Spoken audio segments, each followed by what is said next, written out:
welcome to Other Items of Interest, Best of Animal Stories, Volume 1. I'm your host, Jack Zablocki. That's right, this is Volume 1 of Best of Animal Stories. Do you know what it's about? Animals. Enjoy.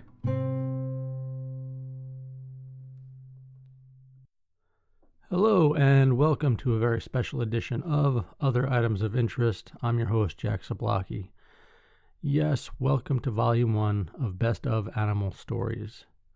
All of our stories on this Best of episode are wacky animal stories. This is Volume 1. Volume 1 is a little bit softer, a little nicer. Stories are cuter, while Volume 2 is a little bit darker and a little bit scarier. I don't think it'll damage you mentally. Just by comparison, it's a little darker. Surprising how many animal stories we cover, that there was enough material for 2 volumes. When I was pulling material together, it was just amassing. And I realized there would have to be a Volume 1 and a Volume 2. I suppose not all of the stories in Volume 1 are cutesy, but the majority are, from cow cuddling to making a wheelchair for a chicken, to a woman marrying her dog, and to one of my favorite stories, noisy hedgehog sex. If you hadn't heard that previously, you're in for a special treat. So I guess these stories do run the gamut. The story about the woman who married her dog was a little sad in a way, actually. This woman was having horrible dating experiences to the point where marrying her dog seemed a viable option. I hope they're doing well and are a happily wedded couple. That's about all I could say for that. Well now, enough out of me, and let's get on with the show. Welcome to Other Items of Interest, Best of Animal Stories, Volume 1. Enjoy.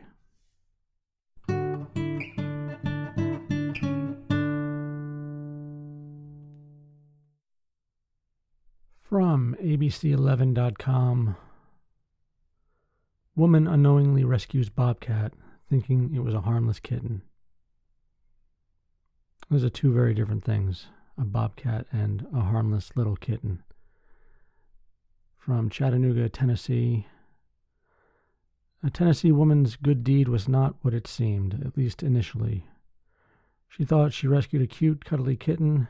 It turned out to be a bobcat darting across a busy street. The animal climbed all over Jill Hicks after it got in her car with her. I pulled over on the side of the road, got out, got it. It did run a little bit, but not fast, not far, Hicks said. I crouched down, I picked it up, I put it in the car with me. It climbed all over me. Adorable. Then it clawed out my eyes. She didn't say that. After talking with neighbors, she realized she had actually rescued a bobcat.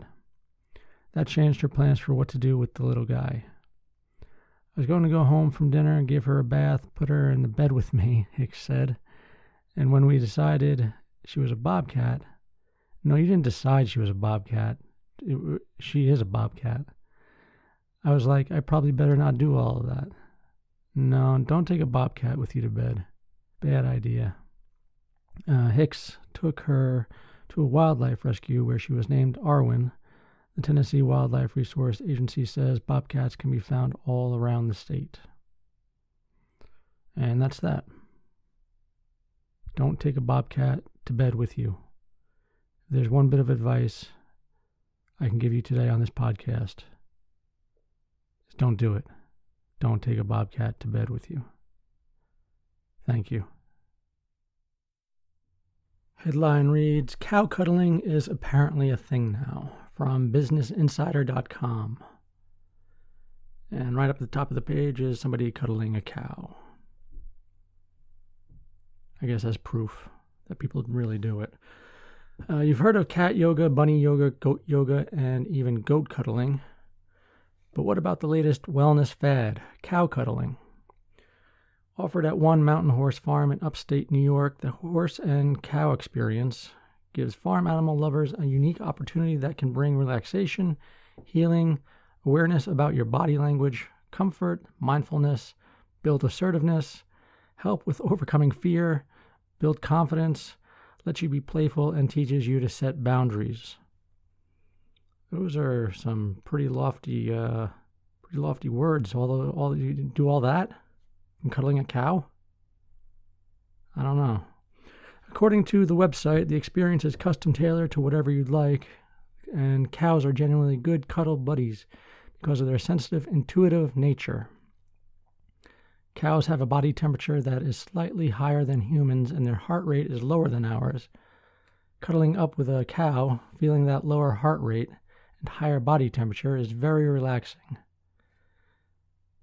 Now that's a quote, but I don't know who it's quoted from. It doesn't say. During the 90-minute session, which costs $300 for 2 people, you can pet the cows, brush them, play with them, and of course, cuddle with them. And sessions are facilitated by an equine specialist and a licensed counselor. So there's that. $300 to cuddle a cow for 90 minutes. You can go to a petting zoo, have your goats, your cows, whatever you want, chickens, cuddle them for like $5. Who's paying $300 to cuddle a cow? Who? I want to know.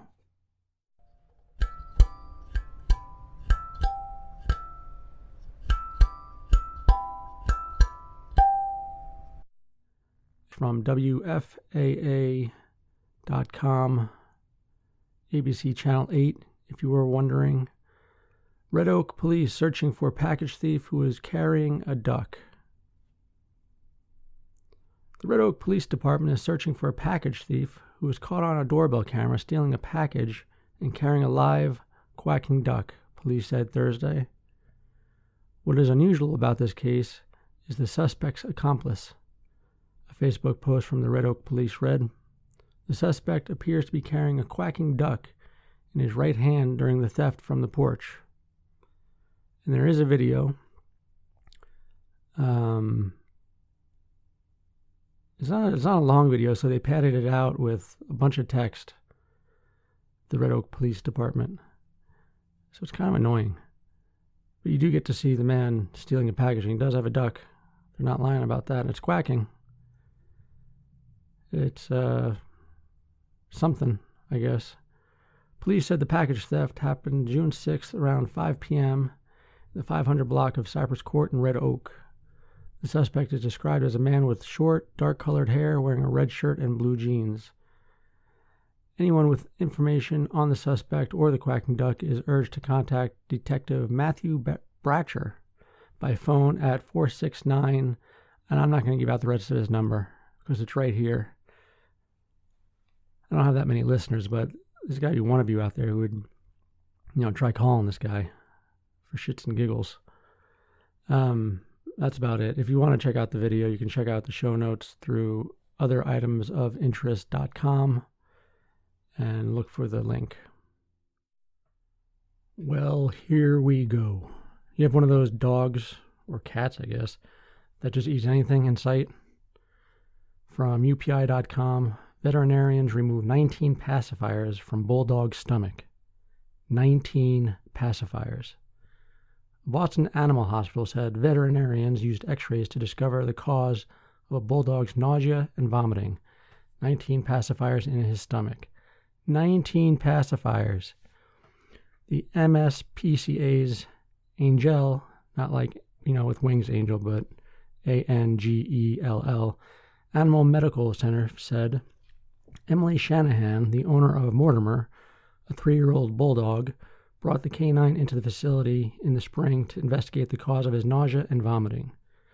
Mortimer was initially diagnosed with an acid reflux-related vomiting syndrome, but Shanahan brought him back to the hospital when his symptoms worsened. Veterinarians at Angel performed an x-ray on Mortimer's stomach and discovered the dog had ingested 19 pacifiers. 19 pacifiers.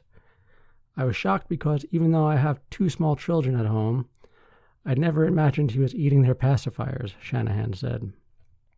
Dr. Erica DePape, performed an endoscopy on Mortimer to remove these pacifiers. At least they didn't have to cut the dog open. They went in through the mouth. That's my little bit of knowledge of veterinary science, which is very, very limited. It's likely that Mortimer started nabbing these pacifiers in April, perhaps one at a time, and that started a cycle of nausea and vomiting, which are symptoms that can be caused by so many other health issues. Dr. Doug Brum, Mortimer's primary veterinarian at Angell. I don't know how to say that word at all. I'm going to keep going with what I got. If not for the urgency with which his family pursued veterinary care, things would have gotten much, much worse for him. Shanahan said Mortimer is fully recovered from his ordeal and is back to his normal self. We absolutely love this dog and would do anything for him, and I'm relieved that this was a problem that could be solved, as opposed to a chronic illness that would cause him long-term suffering, she said. Indeed.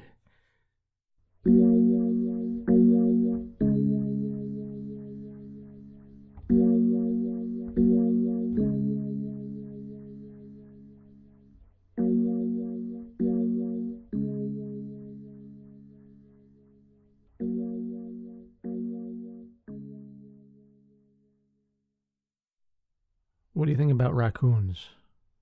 Cute? Dirty? Indifferent? People think raccoons are cute. They can be, but they're vicious little animals. If you haven't guessed, this next article is about raccoons. People like to call them trash pandas. I think that's derogatory. Raccoons block woman's exit from San Diego clinic, from UPI.com. And there's a video with this. I did watch the video. It was kind of cute. Word of warning, if you do go watch the video, you kind of have to skip to the end because there's a bunch of stories in the video itself. Why they do that, I don't know.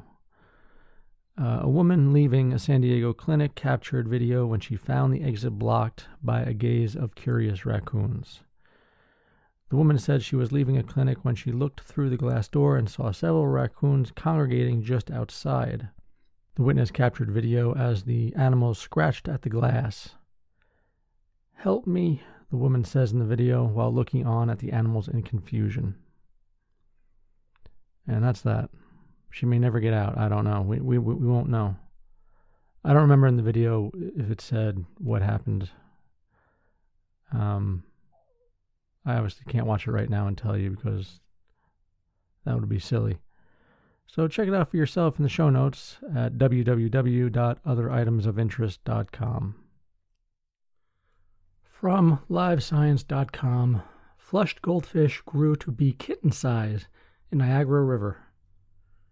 And a flushed kitten would just clog the toilet. And there's a picture with this one that shows you the huge goldfish right up top. You can check that out in the show notes at otheritemsofinterest.com with all the other stories that we cover on the show. A monstrously huge goldfish was recently captured in the Niagara River in New York.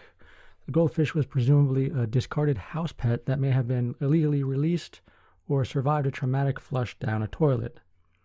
Buffalo Niagara Waterkeeper, otherwise known as BNW, a nonprofit working to protect and restore the Niagara River and Lake Erie watershed, caught and photographed the giant goldfish in the river's Black Rock Canal, sharing an image in a Facebook post on June 14th.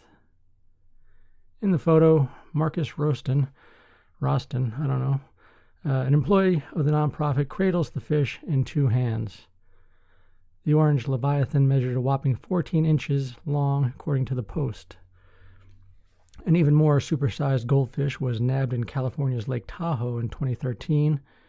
It weighed in at just over 4 pounds and measured nearly 2 feet long. Goldfish are native to Eastern Asia, this is the science part, and belong to the carp family. They usually reach about 1 to 2 inches in length when they live in aquariums or small fish tanks.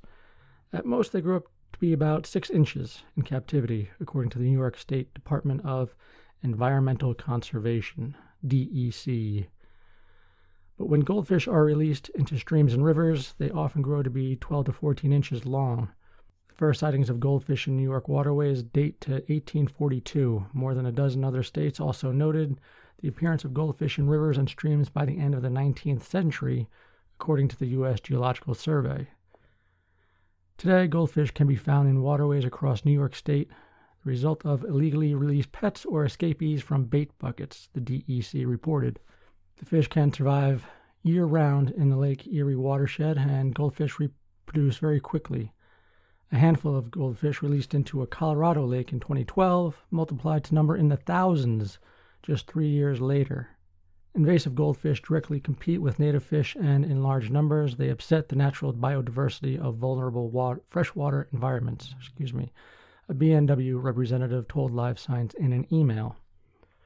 Aquatic invasive species that don't naturally belong in the Great Lakes, like this goldfish, are a constant threat to the health of native wildlife populations and their habitats. Across all of the Great Lakes, goldfish populations are estimated to run into the tens of millions, the BNW posted on Facebook. How about that? Mutant giant goldfish coming for your daughters. I don't even know what that means.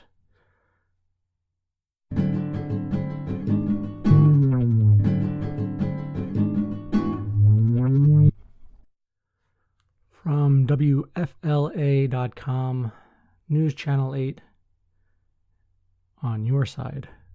That's their tagline. What do you want? Overweight chicken gets her own wheelchair.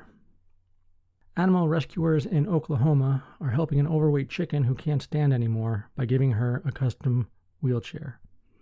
And here it's written as a customer wheelchair. I've noticed a lot of typos in these stories this week. I think people are just trying to get stories out for the July 4th holiday.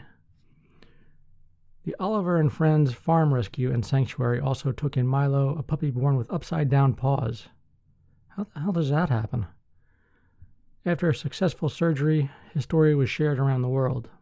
We saved a puppy and we were heroes, says Jenny Hayes, the rescue's director.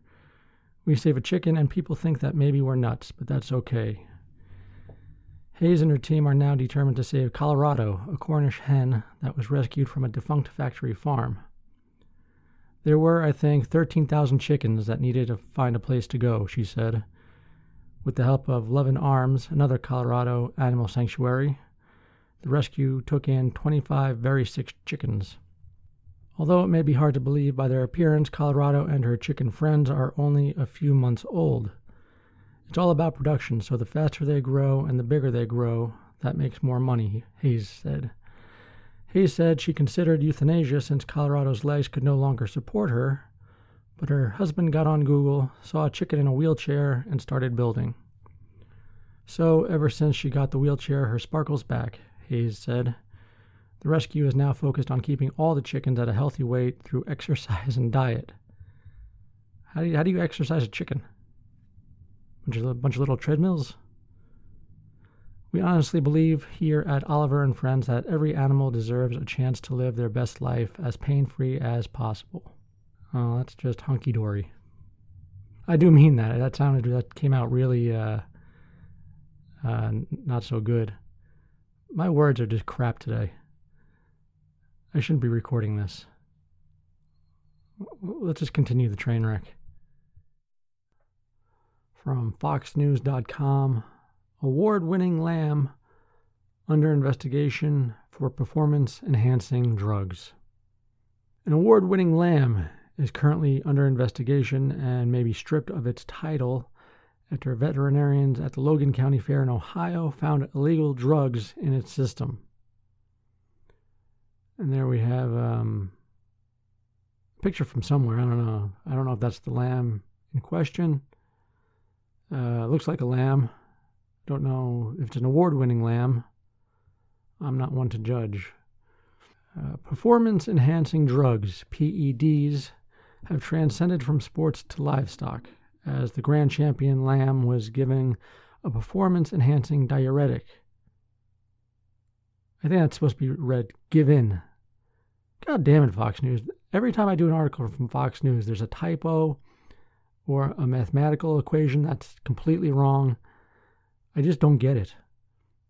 Anyway, the grand champion lamb was given a performance-enhancing diuretic, which is banned from competition because it makes the animal's muscles feel leaner. You want a tight lamb, something ripped. You don't want a pudgy, soft lamb to show off to the judges because you're not going to win. That's what I'm gathering from this. The Ohio Department of Agriculture is spearheading the investigation into lamb PED use, although it doesn't seem to be as rampant as steroid use in baseball during the 1990s. My God. Who writes this shit? I mean, you're probably yelling at me and saying stop using Fox News as a source, but I'm a glutton for punishment, so I do it. It's not clear what will happen to the owner after the investigation is complete. I guess he can get in trouble somehow. I don't know if he gets fined or what. Banned from next year's county fair, or who knows. We don't know how it got in there, and we may never know, but it's the exhibitor's responsibility to present an animal to the fair for competition that's free of all of those, Dr. Tony Forshee, the state veterinarian at the Ohio Department of Agriculture, told NBC4 Columbus. The grand champion lamb was reportedly shown by a young 4-H member between July 7th and 13th when it tested positive for the illegal drugs. 4-H is a network of youth organizations created to engage the development of young people and is administered by the National Institute of Food and Agriculture. 4-H used to have a jingle, and I just almost wanted to sing it, but I don't think I'm allowed to sing songs on the podcast without prior written consent or paying some kind of copyright fee. You can go to YouTube and look it up if you like. A problem with diuretics is, while they give the lamb an unfair advantage, they also contaminate the meat. That always gets me. I mean, it doesn't. I understand what 4-H does. They raise an animal, then they kill it off for the meat. But winner, lamb dinner, right? Forshee added that you don't want people eating animals that are carrying adulterated products. That sentiment was also shared by Jute Marahue, an 11-year-old who talked about the importance of knowing the right way to care for your animal. It's really important because you know how to take care of your animal. You know if it gets sick what to do. You can inform other people about it that don't know, and it's just a really great learning experience, said Jute Marahue. That's an interesting name, Jute. Jute's 13-year-old brother Hawkins shared a wise opinion on PED abuse in livestock competitions.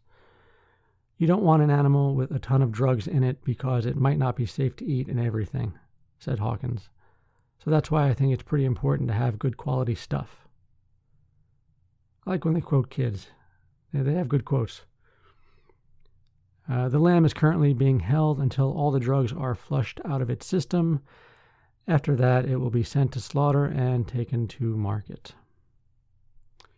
And that's that. And as I usually say with these Fox News articles, do not wade into the comments section. But this time it's pretty safe. Not the funniest comments. Mildly amusing, if that. And it only takes about 7 or 8 comments before you get a political one, because that's what was called for.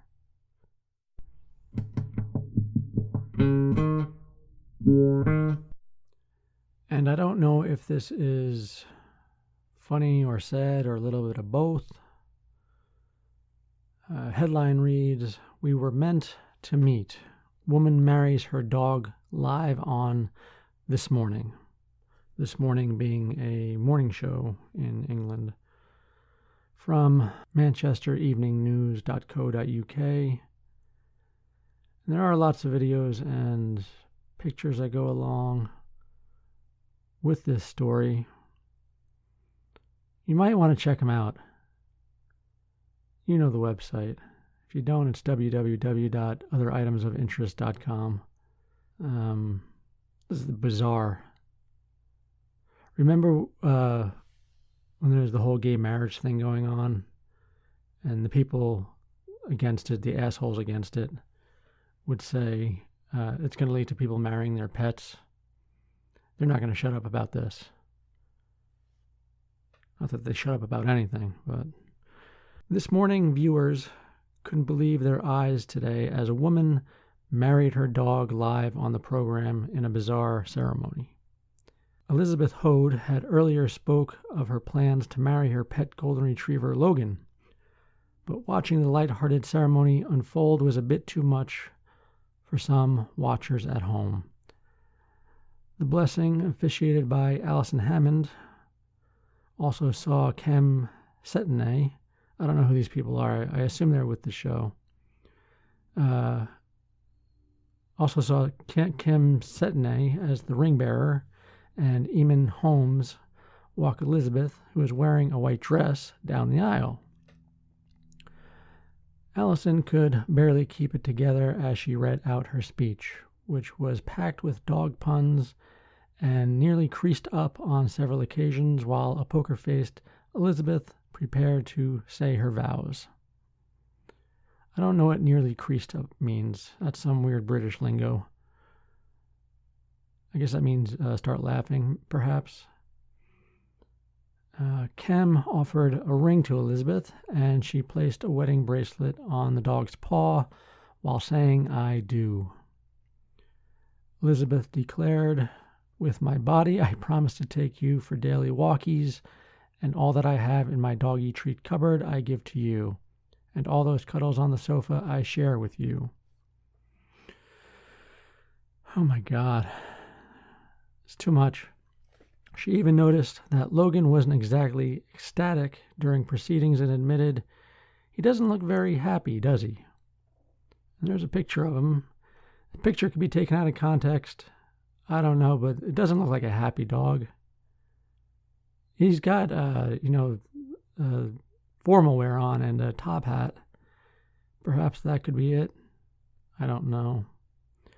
Earlier on in the show, Elizabeth told host Eamon Holmes and Ruth Langsford that she decided to marry her dog in the bizarre ceremony after giving up on men for good, following 4 engagements and 221 dates. But who's counting, right? "It was like we were meant to meet. He's saved me and I've saved him. I was broken before I got him. I got a dog behaviorist when I first got him, and she said he'd save me. She said, she said, save me, doobie, dobby." Too much. There's another video from this morning. I didn't bother watching the videos. The pictures are enough. She tried a dating website, but after only attracting attention from younger men and a married man, Elizabeth decided to take the plunge with Logan. Ruth attempted to explain that although she understood her position, her actions to marry her dog were extreme. And there's yet another photo. The caption says, "For better or for woof." Made me giggle. Elizabeth was having none of it, replying, "It's not just me.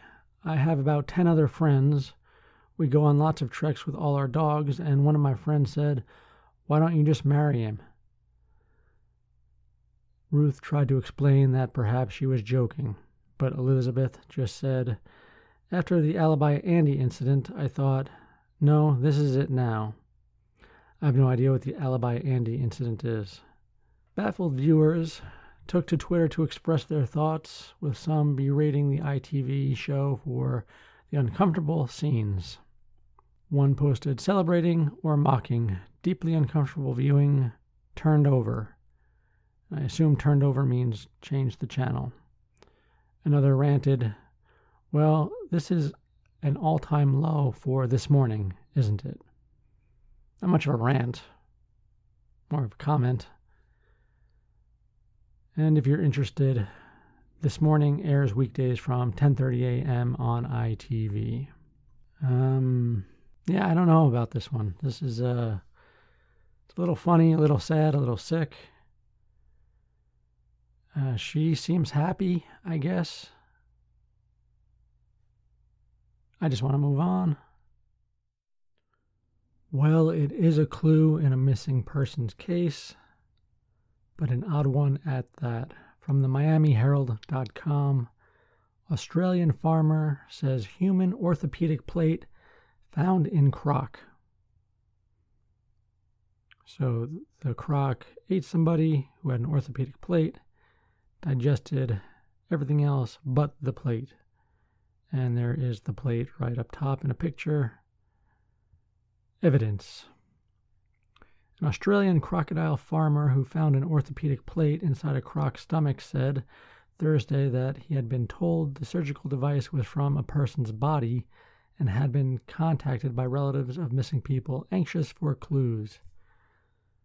Kurana crocodile farm owner John Lever found this plate inside a 4.7 meter, that's 15 foot and 5-inch croc called MJ during an autopsy in June at his business near Rockhampton in Queensland State.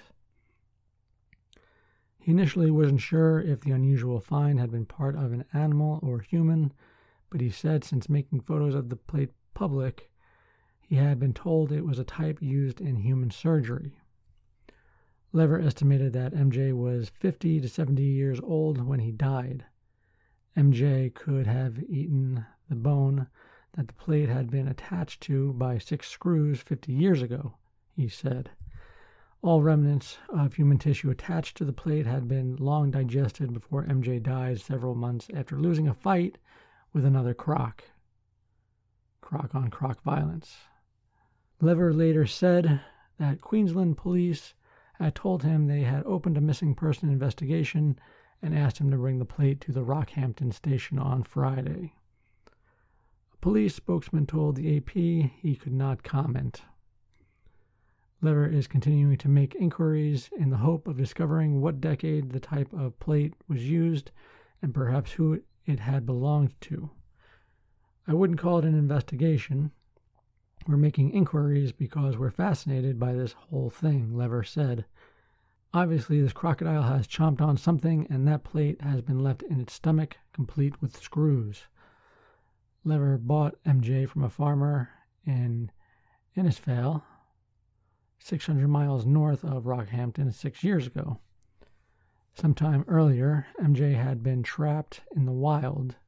Crocodiles are protected in Australia and are only trapped if they are a threat to humans. We've had a couple of people get in touch with us about their relatives and have gone missing in the northern Queensland area, and they're anxious to find out. There's been nothing heard of these people. They've just disappeared, Lever said. We'll certainly keep these people informed of any new news that we can get. The last fatal crocodile attack in Australia was in October when a woman was snatched while gathering mussels with her family in a waterhole in a remote part of the Northern Territory. The last fatal attack in Queensland was a year earlier when a 79-year-old dementia patient was killed after wandering from a nursing home in Port Douglas. The crocodile population has exploded across the country's tropical north since the 1970s. Because saltwater crocodiles can live up to 70 years and grow throughout their lives, reaching up to 23 feet in length, the proportion of large crocodiles is also rising. Almost everything you wanted to know about crocodiles right there. Very strange story. This is all that was left over after somebody got eaten by MJ.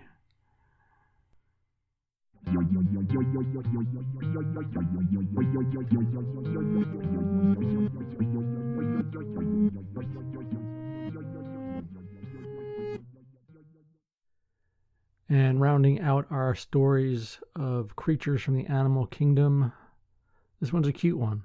It's adorable. From BBC.com, Berlin gay penguins adopt abandoned egg. 2 male penguins at Berlin Zoo have been caring for an abandoned egg since July in their long quest to become parents. The same-sex couple, Skipper and Ping, are keen to have a chick of their own and have even been known to try to hatch fish and stones, spokesman Maximilian Jaeger told the Berliner Zeitung newspaper. He said the two king penguins adopted the egg, which had been abandoned by the sole female of the species at the zoo, and are behaving like model parents, taking turns to keep the egg warm by nesting it on their feet under a flap of belly skin. If you don't know, that's how penguins keep their eggs, to keep them warm so they can hatch. They rest them on their feet, and they kind of do a waddle if they need to move. I don't think they move all that much. Then their little belly flap keeps it warm. But, keeping it on their feet keeps it off the ground where it would be very cold. You probably already knew that. I just threw it out there to sound interesting. I know that from the Morgan Freeman Penguins documentary. Okay? And you probably know it from there too. I guess we can be friends now. They are now doing their best to protect their precious charge from jealous rivals after a little encouragement from their human guardians. We just had to put it on their feet of one of the guys, and he already knew what to do, says zookeeper Norbert Zammel. Norbert. The female in the group of 6 king penguins has shown little interest in her eggs recently, and the zoo hasn't had a chick since 2002. A successful hatching would be great, Mr. Zammel told the BZ tabloid. The 10-year-old pair moved to Berlin from Hamburg's Hagenbeck Zoo in April and have been inseparable ever since. Excuse me. Gay penguins of either sex are nothing new and are to be found both in the wild and in captivity. Those at the London Zoo joined in the city's Pride event this year, and Dingle Ocean World Aquarium in Ireland. Oh man, I'm sorry for laughing. Every time I've gone through this article, Dingle Ocean World Aquarium makes me laugh. All right, let's back up. Those at London Zoo joined in the city's Pride event this year, and Dingle Ocean World Aquarium in Ireland even has a gay penguin majority, with 8 out of its 14 Gentoo penguins coupled up with a partner of the same sex. I didn't realize penguins were so gay. That there were a lot of gay penguins. I just didn't know. Now we do. But the heartache for Skipper and Ping may not be over yet. The thing is, we don't know if the egg was fertilized, Maximilian Jaeger says. If they are lucky, Berlin Zoo will welcome its first chick born to a same-sex couple in early September. Well, here's hoping. No life lesson here. Just a cute story. I can't say dingle without laughing. From the BBC.com, Gizmo the Chihuahua seized and taken away by a seagull. That's right, a seagull snatched up a little chihuahua, flew away with it. And right up top is a photo of Gizmo the Chihuahua, cute little dog. A seagull has seized and flown off with a family's pet chihuahua, according to its owners. Becca Louise Hill said a gull swooped down and grabbed Gizmo by the scruff of his neck in Pagnington, Devon. Her partner tried to grab the dog's legs to stop him being taken away. It didn't work. Gizmo 4 was described as a small brown dog weighing 4.4 pounds. Ornithologist Peter Rock told the Today program on BBC Radio 4 seagulls were capable of picking up small animals. I would have never, other than, maybe a crab off the beach or something like that. I guess I could do a cat. Maybe the cat would attack back, probably. Slightly shocking. Slightly amusing. Sorry to say. Miss Hill, 24, said her partner was with Gizmo at the side of the house at 1 p.m. on Sunday. She said a seagull swooped down and grabbed him by the scruff of his neck. My partner tried to grab his legs, but he was not tall enough, and the seagull flew away. She said there had been no sightings of Gizmo since.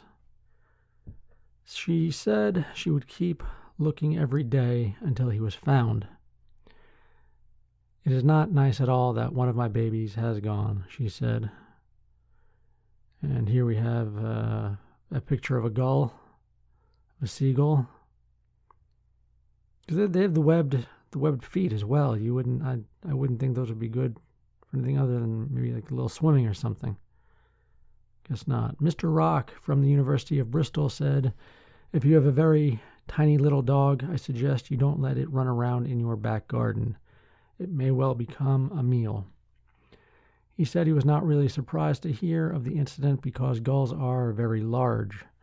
Tony Whitehead from the Royal Society of the Protection of Birds said it was possible a recently fledged herring gull came into conflict with the dog and the parents defended. Alternatively, it was simply a predation. He said it was a rare thing to happen to a dog, but he advised owners of small dogs to keep an eye on their pets. We also did a article, a news story, I don't know how many episodes ago, but a couple. I think they were seagulls, perhaps. Doesn't matter. It was some shitty bird. Okay, they made a nest on this older couple's roof and laid eggs, and they became very territorial and wouldn't let the elderly couple leave their home at all. Birds suck.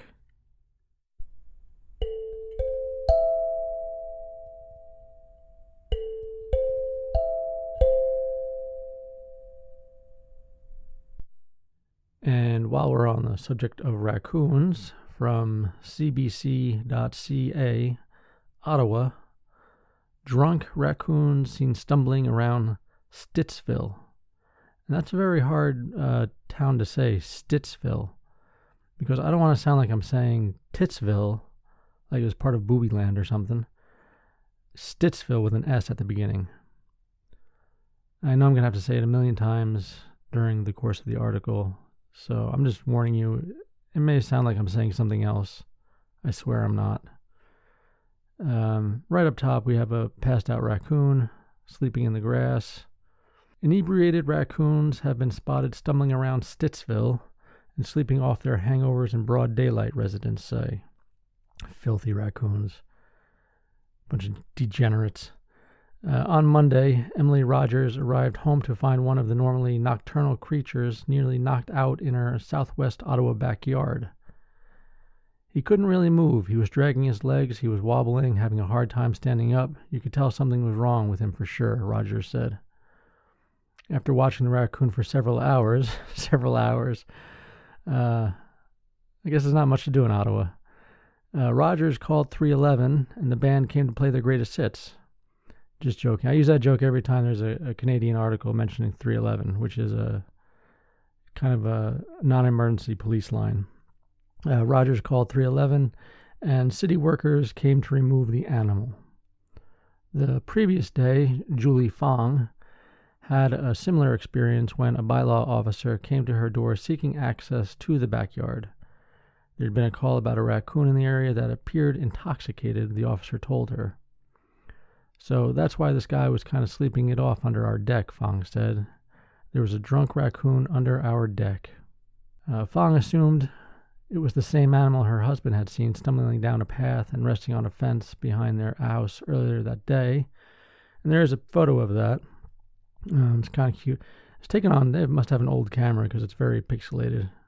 Or maybe the picture is just blown up way too much. I don't know. But it's worth taking a look at. He said it was sort of stumbling along, just looking completely off, like somebody who may have had a few extra libations would be walking, Fong said. She got the word libations in her quote. I'm impressed. No, the raccoons haven't been visiting the local bar. They've more likely been overindulging on fermented fruit, according to Michael Runts, a biology professor at Carleton University. Runts, who has neither seen nor examined any of the alleged inebriates, said, I must have degenerates, said there's an abundance of fruit falling from trees in the area this year, and it looks like the raccoons are having a hard time cutting themselves off. It's possible that some of the fruits are fermenting under the heat, and that these guys are getting a bit tipsy by eating that fermenting fruit, he said. Runce said it's typically birds that overdo it on the fermented berries and crab apples, but he has heard of similar case involving raccoons in West Virginia last year. You expect that kind of behavior of West Virginia raccoons, though. At least I do. He said in that case, the animals were so intoxicated they were seen falling out of trees. His advice, don't try to give them coffee and get them sobered up, just let them go their course. If you're really concerned about the animal, call some of the animal control officers to come have a look at it. A spokesperson with Ottawa's bylaw department said so far this year, there have only been 2 reports of wild animals appearing intoxicated. When bylaw receives a call regarding a sick or injured wild animal, an officer is dispatched to transport the animal to either to the Ottawa Humane Society or to a veterinarian depending on the time of day, Allison Sander said in a written statement. A veterinarian will assess the animal and determine a course of treatment. Imagine showing up to one of your AA meetings. I don't know if you do go to AA meetings. I'm not going to assume that you do. But imagine you did go to AA meetings and there's like 3 raccoons there. One of them is chain smoking, The other one always talks out of turn. That's the only visual I have of drunk raccoons. And here we are at the end of the show, our last story. And I guess it's cute. It's odd. From theguardian.com. Germans kept up at night by noisy Igelsex. Igelsex is hedgehog coupling. If you don't know what coupling is, it's sex. I think that translated pretty well. Right up top is a picture of a hedgehog, a cute little fella. German emergency services called out to attend to nighttime disturbances are increasingly finding themselves confronted with copulating hedgehogs. I didn't even know Germany had hedgehogs as a native species. I mean, and I didn't know, I don't know anything about hedgehogs. So, all of this was a surprise to me. People are calling 110, the Germany equivalent of 911, to complain about noises they typically put down to neighbors having unacceptably loud sex or to injured animals crying out for help. The spread of the hashtag Igelsex, hedgehog sex, on social media reveals the disturbances sometimes have a less predictable source. Recently, police in Augsburg were called to a primary school one night after suspicious noises were heard in the playground and a security light was activated.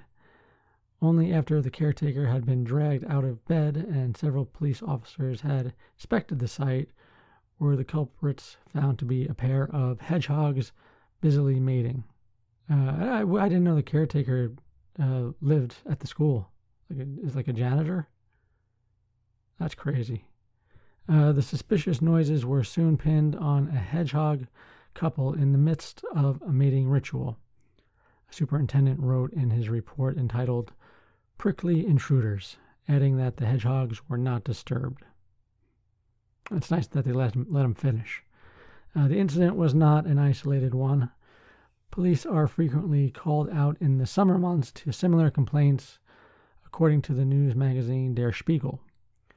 It reports that hedgehogs are among the loudest nocturnal animals, competing with cicadas, frogs, and the Caribbean snapping shrimp.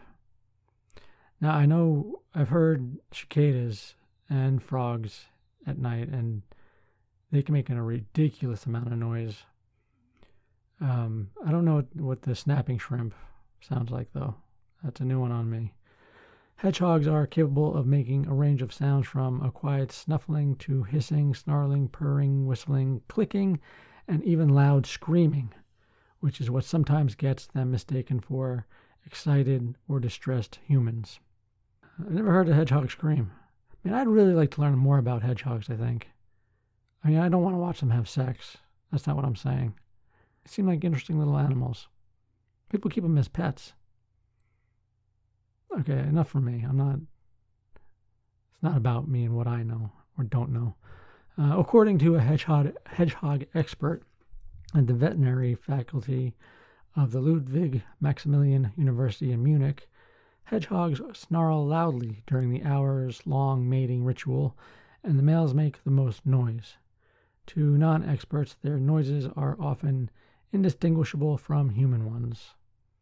Hours-long mating ritual. Man.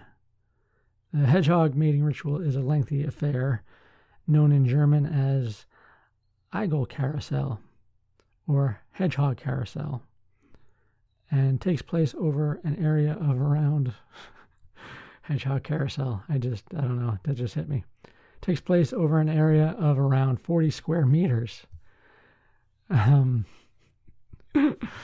most active period is between April and the beginning of September. Oh my God, this goes on for months. Emergency services personnel have taken advice from hedgehog experts who urge them to avoid disturbing the animals, not least because urban hedgehog populations have dropped dramatically in recent years and are under threat. Torchlight scares the animals and often breaks up the coupling, but quiet observation will not usually disturb them. If you want to watch, nothing on TV that night, go out to the backyard, watch the hedgehogs do it. The incidents have become fairly regular fodder for the local and national press.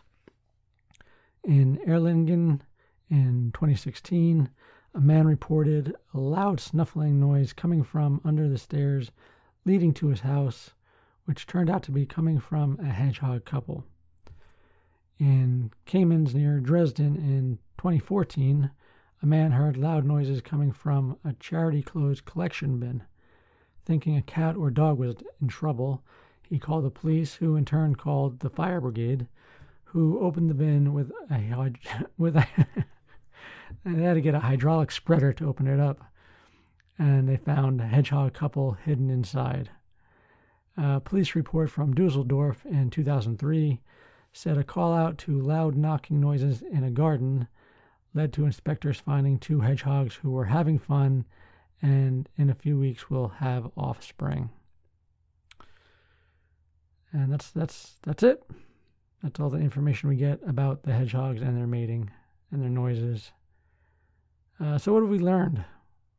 What have we learned on this episode? We learned more about the Biological Resource Center and how they fuck up people's loved ones. We learned about school superintendent violence at Whataburger after midnight. Learned a kid had over 526 teeth in his mouth. We learned about disgusting ice cream they're trying to give New York City and LA. Learned about a weird hillbilly redneck traipsing through the woods in the middle of the night, trashing campsites and blaming it on Bigfoot. We learned about poop in Phoenix, dog poop that is. And we learned about hedgehog sex. What I'm doing with the show, what we're doing with this show, I don't know anymore. I hope you're having a good time listening. We're having a good time for the most part. We're bewildered more and more every week. I like being bewildered. It's not a bad state to be in. Because when you're bewildered, you can always say, cue the music.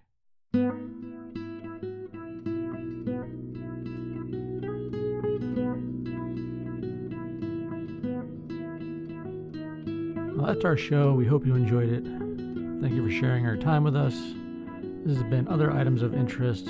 I've been Jack Zablocki. Check us out online at www.otheritemsofinterest.com. We'll see you again sometime. Bye-bye.